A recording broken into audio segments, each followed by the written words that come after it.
Selama 12 hari perang, Iran dan rezim Zionis Israel bisa dibilang all out, saling serang. Rezim Zionis Israel yang menjadi biang kerok kekacauan harus mengakui keperkasaan militer Iran usai digempur ratusan rudal. Namun, bagaimana perang ini bermula hingga akhirnya gencatan senjata disepakati? Berikut kami rangkum untuk Anda kembali pemirsa bagaimana kronologi singkatnya. Kita bisa lihat di layar ini. Awal eskalasi konflik antara Iran dengan Israel itu muncul sejak tanggal 12 dan 13 Juni. Pada saat itu Israel melancarkan serangan ke udara dengan target utamanya adalah fasilitas nuklir Iran dan juga pabrik rudal Iran. Kemudian di hari berikutnya yaitu pada tanggal 14 Juni 2025, serangan kembali dilakukan oleh Israel dengan target fasilitas senjata bawah tanah milik Iran di bagian barat dan juga selatan Iran. Kemudian juga ada ladang gas di South Pars dan depot minyak yang ada di Shahran. Lalu bagaimana Iran merespons 2 atau 3 hari serangan berturut-turut ini? Kita lihat pada tanggal 15 Juni akhirnya Iran mulai membalas serangan-serangan Israel dengan meluncurkan ratusan rudal ke Israel dengan target utamanya adalah kilang minyak milik Israel dan juga pusat penelitian militer Israel. Kemudian pada tanggal 16 sampai 20 Juni 2025 seperti yang kita saksikan, aksi saling balas antar kedua negara ini terus berlanjut sampai akhirnya ada campur tangan dari Amerika Serikat yang ikut juga menyerang 3 fasilitas utama nuklir Iran sebelum akhirnya Amerika jugalah Presiden Trump lah yang mengklaim bahwa gencatan senjata telah berhasil disepakati antara Iran dengan Israel. Kemudian kita lihat pemirsa bagaimana ada pernyataan-pernyataan dari berbagai tokoh mengenai gencatan senjata yang telah disepakati. Presiden Iran misalnya. Presiden Iran Masoud Pezeshkian mengatakan bahwa jika Zionis tidak melanggar kesepakatan gencatan senjata, maka tentu saja Iran tidak akan melawan. Namun, hal berbeda tentu saja bisa terjadi jika ada pelanggaran kesepakatan. Kemudian dari Menlu Iran maksud kami Menteri Pertahanan, kali ini Menteri Pertahanan Israel, Katz juga mengatakan bahwa Israel akan mematuhi kesepakatan gencatan senjata selama Iran melakukan hal yang sama.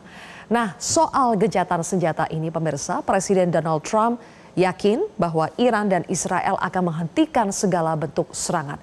Berikut pernyataan Presiden Trump.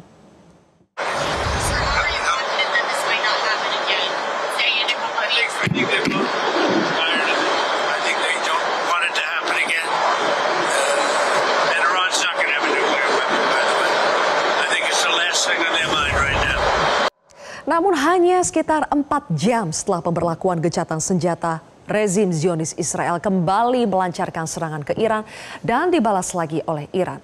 Mengetahui hal ini, pada Selasa pagi Trump meluapkan kemarahannya di depan wartawan dan menyatakan bahwa ia tidak senang dengan apa yang dilakukan kedua negara, terutama Israel. Trump kemudian memerintahkan Israel untuk jangan menjatuhkan lagi bom dan meminta Israel untuk membawa pilot mereka pulang.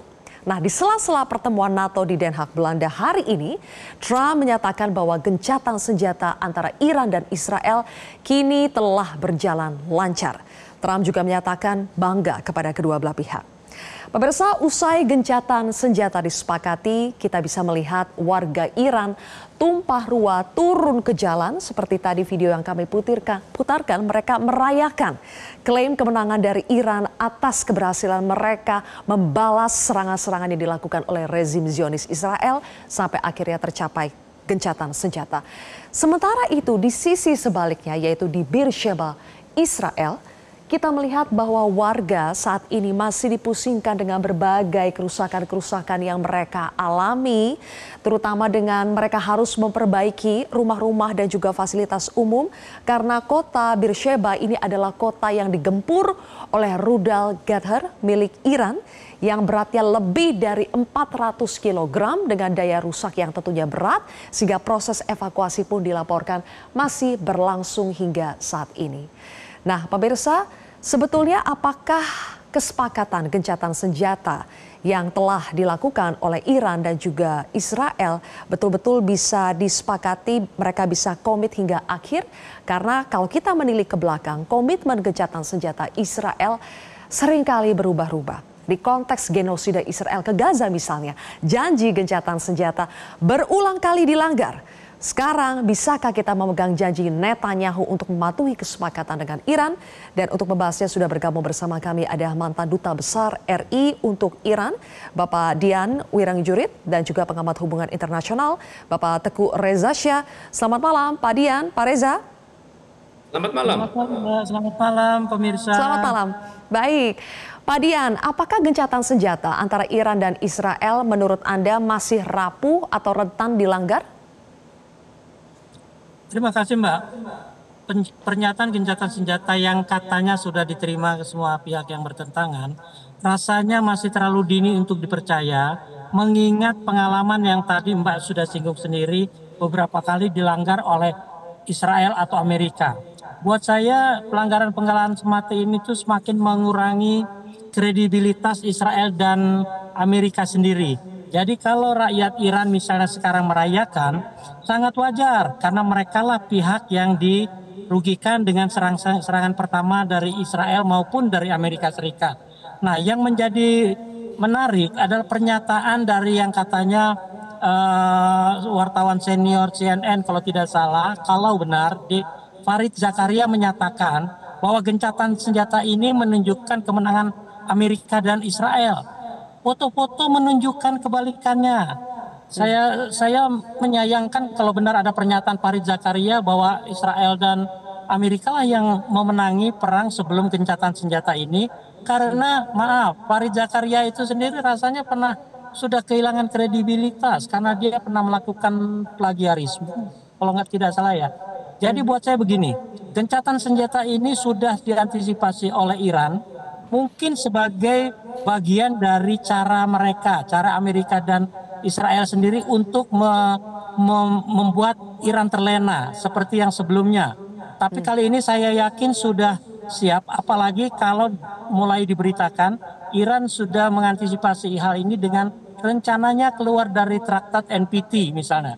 Kalau memang Iran sampai keluar, itu merupakan satu kerugian dan kemunduran rezim NPT yang sekarang sudah mendekati universalitas dalam rangka keanggotaannya. Hampir semua anggota PBB sudah menjadi anggota atau menjadi negara pihak NPT.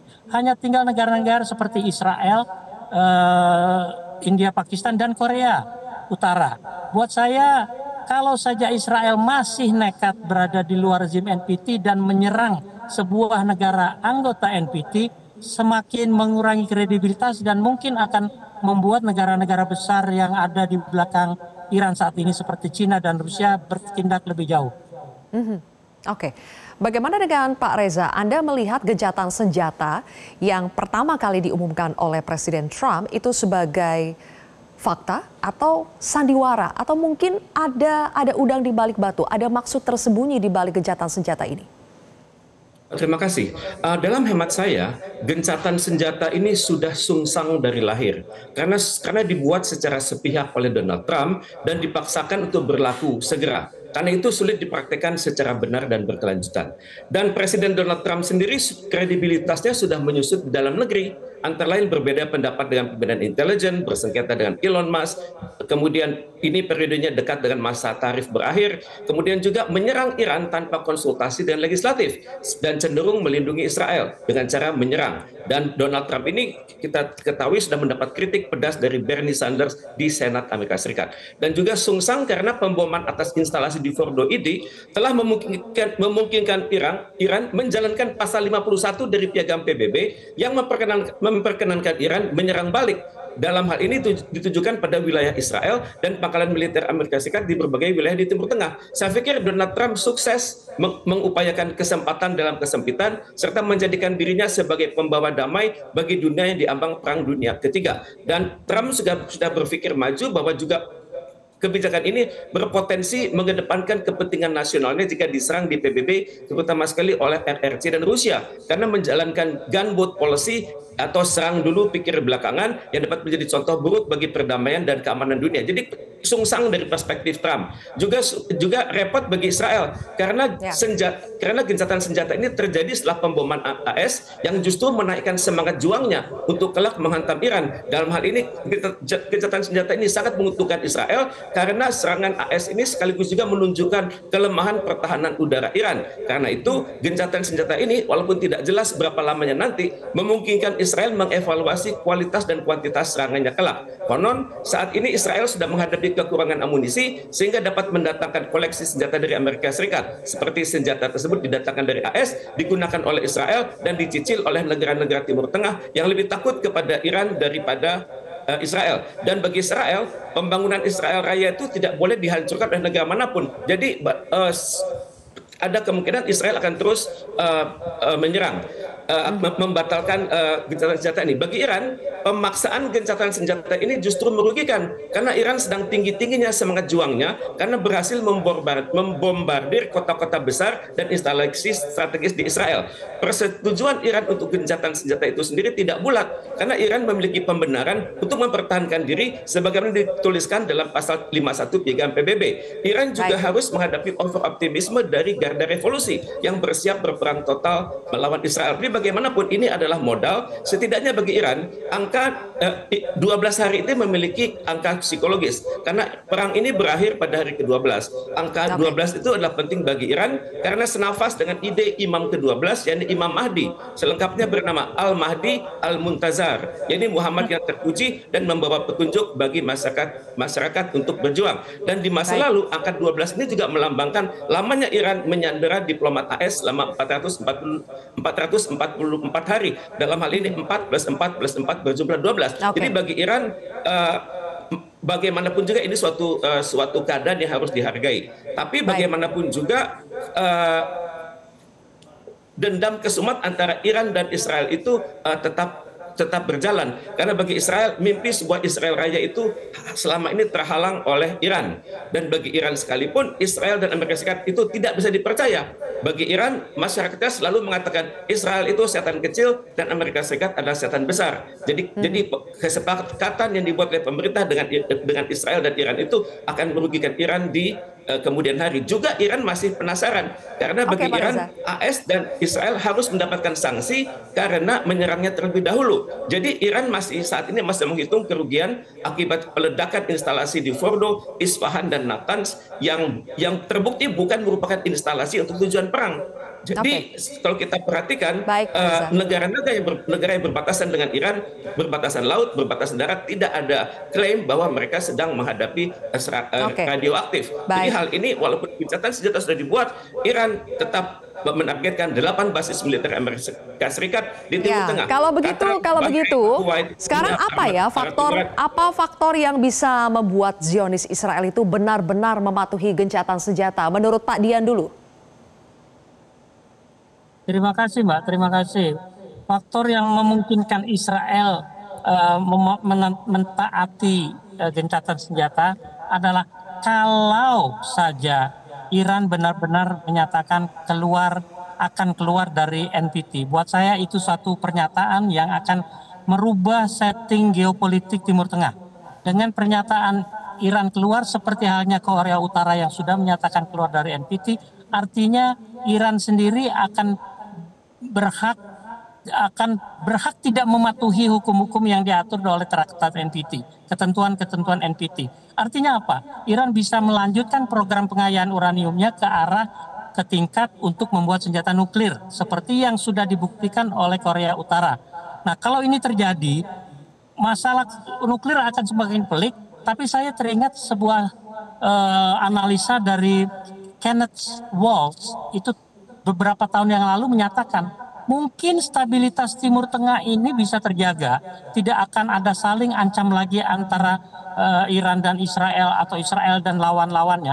Kalau semua negara negara utama di kawasan Timur Tengah memiliki senjata nuklir, artinya kalau saja Iran benar-benar memiliki senjata nuklir, mungkin malah Israel atau Amerika tidak akan berani melakukan apapun terhadap Iran. Seperti yang kenyataannya Korea Utara yang jelas-jelas sudah keluar dari NPT, sudah membuat senjata nuklir, Amerika dan negara-negara sekitarnya tidak bisa berbuat apapun selain mengajak dialog.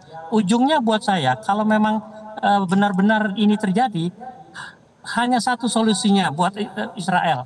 Lebih baik dari sekarang mengutamakan diplomasi. Oke, baik. Nanti kita akan lanjutkan lagi perbincangan kami dengan Pak Dian dan juga Pak Reza. Nanti kami juga akan mendalami lagi soal pengembangan senjata nuklir ini. Karena Presiden Trump, Amerika Serikat, dan juga rezim Zionis Israel menuding bahwa Iran telah mengembangkan senjata nuklir. Meski demikian, Presiden Trump kini menepis laporan dari media-media Amerika Serikat bahwa serangan Amerika Serikat ke Iran hanya memperlambat program nuklir Iran selama beberapa bulan saja. Kami akan menghadirkan informasi sesaat lagi. Tudingan bahwa Iran memiliki senjata nuklir menjadi landasan rezim Zionis Israel dan Amerika ikut menyerang Iran. Sebelum kami lanjutkan lagi perbincangan dengan mantan Dubes RI untuk Iran, Bapak Dian Wirangjurit dan juga pengamat hubungan internasional Teguh Reza Shah, kami sampaikan kepada Anda lagi pemirsa bahwa Amerika Serikat telah mengebom 3 fasilitas utama nuklir di Iran yang terletak ada di Fordo, kemudian di Natanz dan juga Isfahan pada 21 Juli lalu. Dan intelijen Amerika Serikat menyebut bahwa serangan pesawat B-2 bomber Amerika Serikat tidak hanya menghancurkan nuklir atau fasilitas utama nuklir Iran, bahkan di sini informasinya adalah tidak ditemukan sisa radiasi. Sehingga muncul pertanyaan, apakah benar Iran sebetulnya memiliki senjata nuklir? Kalau kita lihat, Presiden Amerika Serikat Donald Trump mengklaim bahwa mereka telah meluluhlantakkan 3 fasilitas nuklir yang ada di Iran tadi, di Fordo, Natanz, dan juga Isfahan. Tapi kita coba lihat bagaimana kondisi 3 fasilitas nuklir sebelum dan juga sesudah dibom oleh Amerika Serikat. Ini adalah perbandingan yang jelas di antara keduanya. Bagaimana ketika sebelum dan sesudah, apakah luluhlantah atau tidak, Anda simpulkan. Tapi Amerika telah informasi yang kami dengar, yang juga beredar bahwa Amerika telah memberitahu Iran sebelumnya bakal terjadi serangan, sehingga Iran sempat memindahkan terlebih dahulu uranium mereka dari Fordo. Kita akan lihat pemirsa bagaimana selanjutnya pengeboman fasilitas 3 nuklir, tiga fasilitas utama nuklir Iran dilakukan dengan menggunakan pesawat B-2 bomber dengan menjatuhkan 12 bom dan juga didukung oleh 30 rudal jelajah selam yang ditembakkan dari kapal selam Angkatan Laut Amerika Serikat. Pada saat itu, merespons hal terkait dengan nuklir Iran, sekarang Trump menyatakan lagi bahwa ia bersumpah Iran tidak akan pernah bisa memiliki senjata nuklir. Berikut kita simak bersama pernyataan Donald Trump.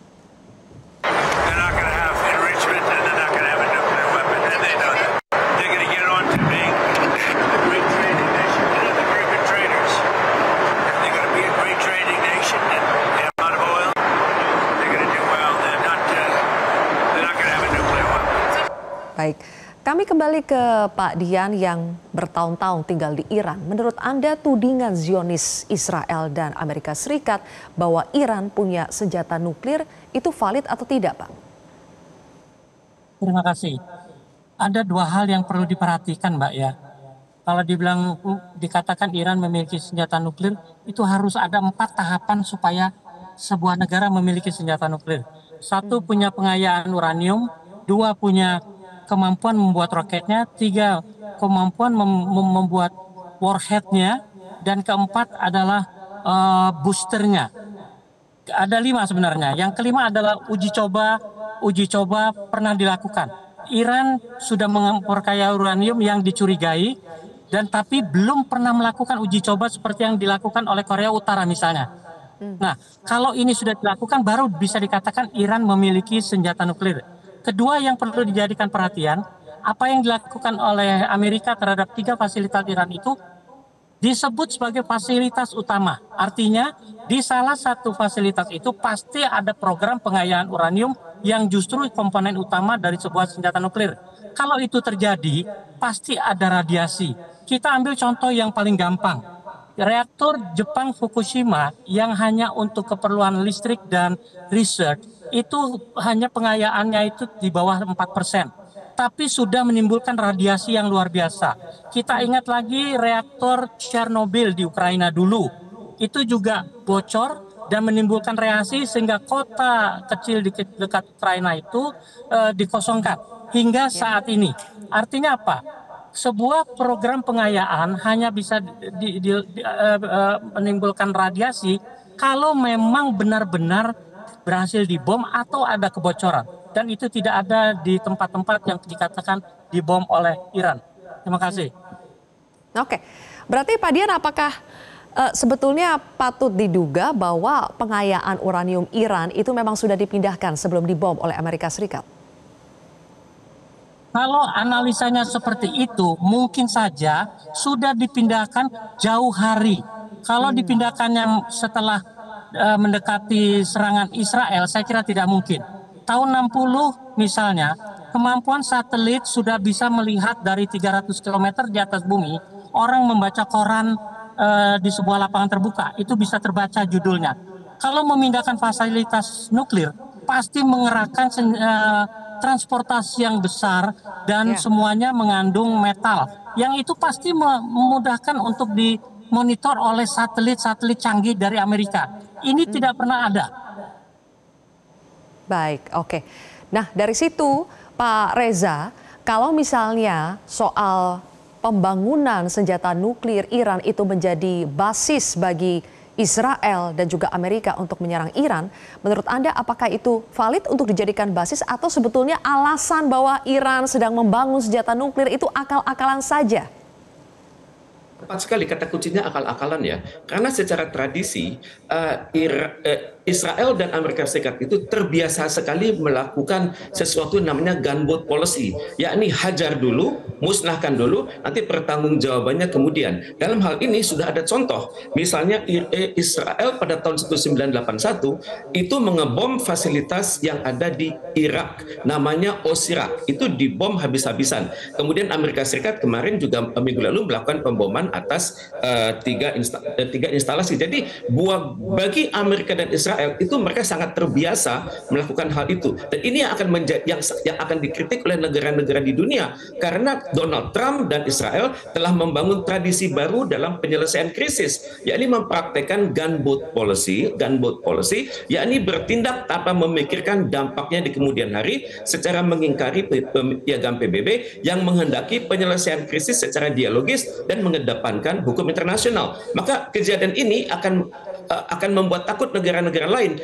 karena dikhawatirkan Donald Trump akan mengulangi kebiasaan ini di masa depan dan menginspirasi negara lain untuk berbuat serupa. Jadi saya pikir ada baiknya pihak Iran mengundang International Atomic Energy Agency untuk datang. Tapi tentunya ini menuntut resiko tinggi karena seseorang yang tidak jelas identitasnya dari PBB sekalipun itu berpotensi mengetahui rahasia-rahasia yang sangat spesifik dari Iran. Tapi kalau kita melihat kejadian ini tidak ada debris, tidak ada kritik dari negara tetangga Iran yang berbatasan laut dan berbatasan darat, artinya adalah tidak ada kandungan nuklir dalam instalasi Iran. Kalaupun ya bahkan kandungan nuklirnya pun dapat dikatakan minimum karena kalau kita sesuai dengan penjelasan Bapak Wirangjuri tadi, kemungkinan besar baru sebatas enrichment, belum dimasukkan ke dalam roket, masih jauh dari warhead, masih jauh dari booster dan belum tentu kapan testing itu. Jadi mereka melakukan pendadakan ataupun preemptive strike atas fasilitas Iran. Baik. Kalau begitu terima kasih Pak Teguh Reza Shah dan juga Pak Dian. Terima kasih sudah berbagi analisanya bersama kami di Prime Time News hari ini.